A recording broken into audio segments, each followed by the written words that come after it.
Bon dia. Dia Internacional per l'Eliminació de la Violència envers les Dones. Aquest any fa 60 anys que varen ser assassinades les germanes Mirabal, 3 activistes polítiques i membres actives de la resistència. En honor a elles es va establir aquesta data com a Dia Internacional per l'Eliminació de la Violència envers les Dones. Des de llavors no han cessat els esforços de moviments socials, feministes i de tots els àmbits per erradicar les violències masclistes. També és cert que ja fa uns anys que diverses iniciatives populars anuncien que el temps s'ha esgotat per als agressors masclistes. Els hashtags No està sola, el Me Too i el Jo sí te creo. El repte és enorme, es tracta de canviar la societat i destruir el poder patriarcal. És evident que encara ara el temps segueix canviant i que el rebuig social contra les violències masclistes és cada cop més fort. No hi ha dubte que la defensa dels drets humans més fonamentals estan guanyant, a poc, aquesta partida. Per això ens cal no perdre l'horitzó que encara està per arribar mentre tenim en compte el camí que ja hem caminat. Cal enfortir l'estratègia i el compromís comú per erradicar totes les formes de violència masclista, les que es produeixen en l'àmbit de la parella i exparella o en l'àmbit familiar i que durant molts anys s'han considerat un problema privat, però també aquelles que es produeixen en l'àmbit laboral o social i comunitari i que han estat tradicionalment menys visibilitzades, com ara l'assetjament sexual o per raó de sexe, els matrimonis forçats o el tràfic de nenes i dones amb finalitat d'explotació sexuals o altres.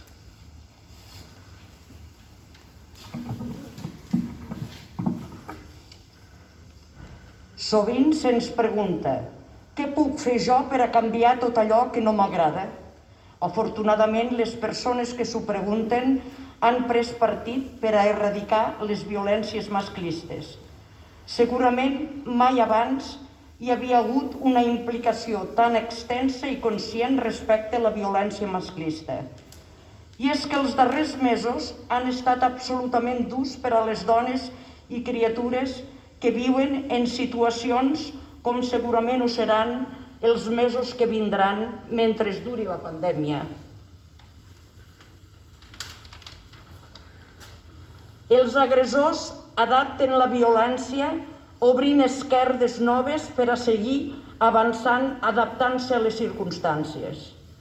El confinament ens ha demostrat que qui volia exercir el control sobre dones i nenes ho han tingut més fàcil que mai. De fet, als agressors els ha calgut emprar molta menys força que l'habitual per a continuar mantenint els seus desitjos i privilegis. L'aïllament i l'increment de la violència psicològica ha estat freqüent en contextos en què s'ha reduït la xarxa social i l'activitat habitual de les dones per les restriccions de moviments, la reducció de la interacció social i l'augment del teletreball. S'han produït situacions d'assetjament sexual a canvi de recursos econòmics o l'allotjament quan les dones han tingut pèrdua d'ingressos i, per tant, dificultats econòmiques per a seguir endavant. S'han produït agressions sexuals en entorns d'oci informals en els que no hi ha persones professionals formades en matèria de violències masclistes. També en el món virtual, l'increment de les violències en línia està afectant a moltes dones i nenes fins al punt de posar en risc la seva pròpia vida. Les ciberviolències, com ara el control o l'assetjament a través d'aplicacions i xarxes socials o el sexprinting, han pres rellevància en la situació de confinament i han permès als agressors controlar i assetjar les seves víctimes, dones, joves i nenes, sense necessitat de conviure amb elles.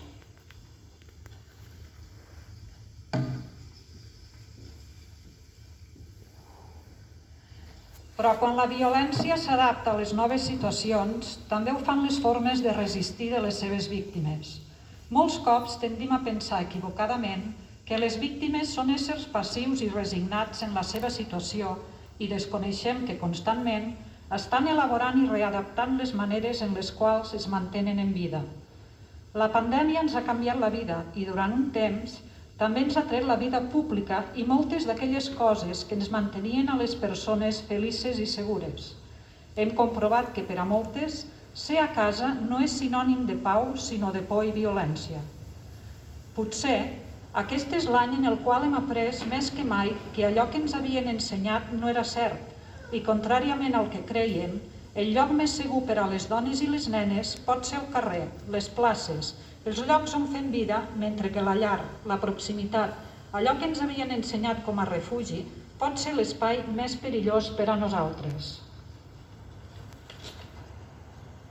Les cases podrien haver actuat com a búnquer on l'objectiu dels agressors era tenir el control sobre la víctima, tenir poder sobre ella, si no hagués estat per les múltiples campanyes socials i institucionals que s'han posat en marxa per posar fre a les violències. Quan hem tornat a ocupar els carrers i els nostres llocs, els masclistes han vist que perdien aquest poder. És per això que els majors episodis de violències han estat precisament quan s'ha produït el desconfinament. El nombre de trucades i atencions s'han vist incrementats en xifres tristament històriques. Des del conjunt d'administracions manifestem el nostre ferm compromís en seguir treballant per desplegar polítiques públiques per posar fi a totes les violències masclistes i per garantir l'atenció, la recuperació i la reparació de les supervivents.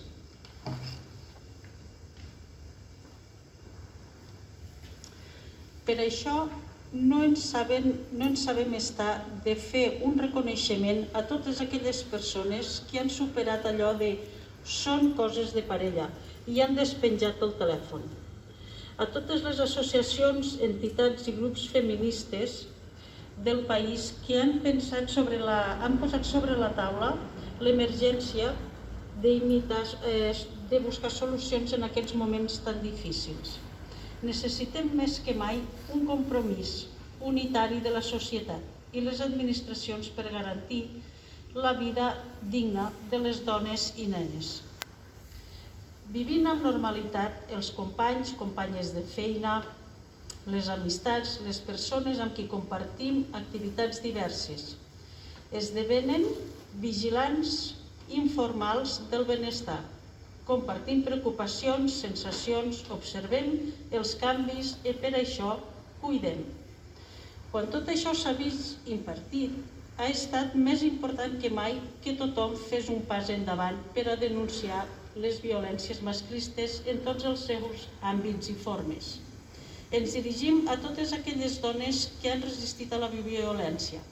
Han buscat el moment idoni per explicar-ho a terceres persones, també a les que no podien i al seu veïnat, alertat sobre la situació que patien, a les que han pogut escapar. Ens dirigim sobretot a les que en una època tan incerta com la present encara romanen a les cases on hi ha el seu victimari. Finalment, ens dirigim als homes, que esteu en contra d'aquestes violències i sabeu que un dels vostres amics, familiars, coneguts, les exerceixen. És hora que us en feu responsables i intervingueu. Per últim, als agressors. Un recordatori, no hi haurà espai per la impunitat. Les violències masclistes només es poden eliminar des de l'arrel. Sigues tu també còmplice en la construcció d'aquest món millor. Gràcies per haver volgut participar i ara anem a fer el minut de silenci.